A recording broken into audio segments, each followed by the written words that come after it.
was like, and it was so loud. And my first thought was, I thought, is it a helicopter? But if it were a helicopter, it looks like it's a helicopter that's about to crash. That's like right on top of us. So I looked up, and I didn't see anything. And so, I then thought, is it fireworks? So then I look out at the crowd and I didn't see any fireworks going off. And so then I thought, oh, well, maybe it's part of the stage performance. Like maybe it's like fire or something that's going to be coming out, and maybe it's something gone wrong with the electronics or something like that, but, not one moment did I or anyone else think that there were gunshots that we were hearing. So the first round goes off. The concert is still going. Jason Aldean is still on the stage. He's performing, and everyone is still kind of dancing, still kind of, but wondering like, what's the sound, Probably fireworks. So, everyone's continuing to dance, and then it was a pause, and then they started up again. And Jason Aldean then runs off stage, and then the lights on the stage went low. And then, looking over at the audience or the crowd, the lights went on, almost like a spotlight. And then I thought, well, what, so it was like we all went from having the time of our lives to confusion to then fear, just like that. And at the point where he ran off stage, that's when everyone realized, oh my gosh, like these aren't fireworks that we're hearing, like these are guns. And it sounded like machine guns. And it sounded like it was coming from inside of the venue. It was that loud, that dynamic. And so immediately, once, the second round is going off and we all, realize these are gunshots, all we hear is someone's voice saying, "Get down." And it reminded me just of the day before when I was doing the boot camp for the U.S. Army, and we had that drill sergeant like yelling at us, telling us like commands, and on command we had to do it. And so I hear it was some guy there standing on the platform, and he said, "Get down." So immediately, just like a soldier, I got down on my stomach and I covered my head, and I was thinking like, oh my God, like I'm gonna die. Like this is my first thought. Like I was like, and so we get down and the shots are going off. It's like, and I thought that, it sounded like it was more than one person. It sounded like they were there at the ground. It sounded like they were just walking around executing people. That's what it sounded like. And then when it was a small break in the gunshots, that same voice said, "Get up, run." And again, just like a soldier, me and my friends, we got up and we ran. And we didn't know where we were running from or to because, it was dark. And again, it sounded like it was coming from like inside of the venue, so we didn't know who had a gun. It was thousands and thousands of people. We didn't know who had a gun, who didn't have a gun. It was dark. And immediately I lost my friends. Immediately, like from the point that we got up, it was pure chaos and panic and fear. And one of my friends, she jumped off the platform, using some of the same skills that she learned, like when we were doing the pull-ups the day before. So she was able to hang off and pull herself up, and then and she ended up jumping off.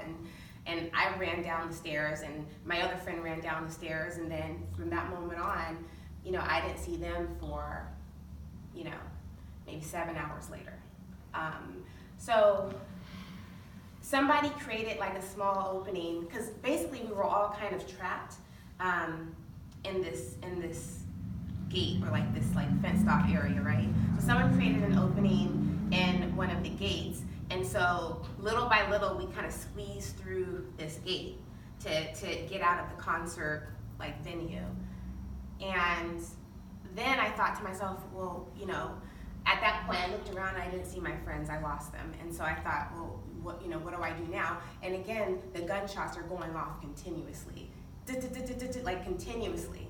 And so I thought, let me run through this parking lot, because if I can run through this parking lot, then I could shield myself from the bullets. I can, so I'm running through the parking lot. I'm hiding underneath the cars. I'm hiding behind the cars. I'm just trying to shield myself from the bullets, because it sounded like I was being chased. It sounded like I was being hunted, like I was the animal and I was being hunted, and it felt like, imagine, being at war and, you don't have any weapons, you have nothing to protect yourself, and you're the target. Like, that's what it felt like. And no matter how far I ran, it sounded like the bullets were coming closer and closer. It got louder and louder no matter how far I ran. And the moment that you think it's over because it stopped, and you stop because you want to catch your breath and you think that's it, then they start up again. So as I'm running through this parking lot, kind of like getting on the ground behind cars, underneath cars, I see a woman in her car. So I open up her back seat of the car and I just jumped right on in. And as soon as I jumped in, other people flooded into her car as well. And we were just like, go. And she started driving. And so her car is like just packed with just people, just, like on top of each other, crammed in her car. So, as we're driving through the parking lot, I'm looking out and I'm seeing like people hanging on to other cars being dragged, because they just want to escape or just, and so we're driving down through the parking lot. The shots are still going off, and we come to a dead end. Now we're all trapped, because the parking lot was confined in a fence type area with barbed wire, and on the other side of that fence was the airport runway. So everyone who had ran through this parking lot now was trapped with nowhere to go, and now the gunmen are these shots coming towards us. And so I immediately jumped out of the car, and I saw a kind of like a short wall. And so I climbed that wall, and on the other side of that wall was a dumpster. So I went in and jumped inside the dumpster, because I thought, okay, I don't know where these shots are coming from, but they're sounding louder and getting closer, and I don't want to just be standing, because at that point it was people in cars just standing there, because there was no place to go, and you didn't want to turn around and run the opposite way, because that was where the shots were coming from. So people were just kind of dormant there. And so I hid in the dumpster, and I kind of peeked out to kind of see what was going on, and then everybody that was trapped started yelling to the cars to just ram through the fence. And so then a pickup truck that was also there and trapped, he backed his pickup truck and he rammed into the fence from the back of his pickup truck.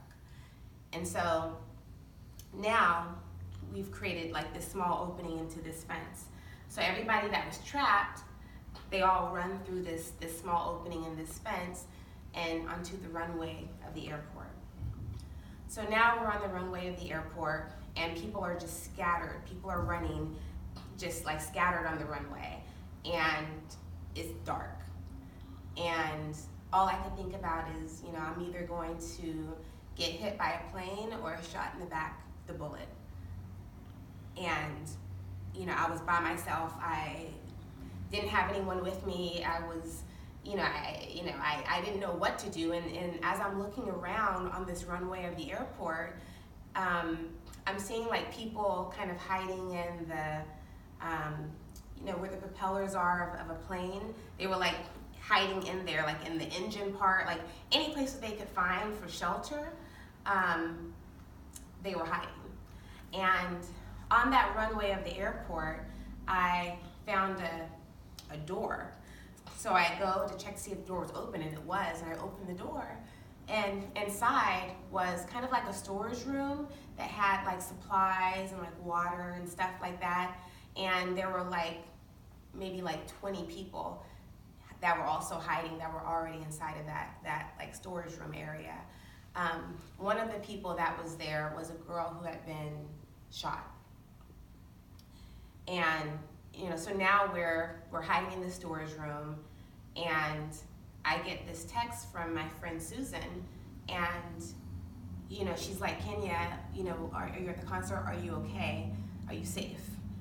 And I text back and I'm like, yes, I'm in a storage room right now. I'm with the girl who got shot, and I don't know if I don't know if I'm gonna make it. I don't know.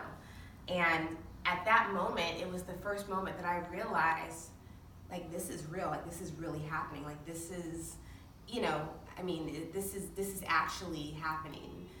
My friend works for Fox 11, the news, and she had just started her newscast, her 10 o'clock newscast, and she had just gotten word about the shooting, and she knew that I was there, and so she reached out to me, and so immediately after that, I said, well, if this is gonna be the end, let me at least let all my friends and family know what's going on. So as I'm in the storage room, I send a quick message on Facebook, and I said, I'm at the Route 91 concert in Las Vegas. There's a gunman.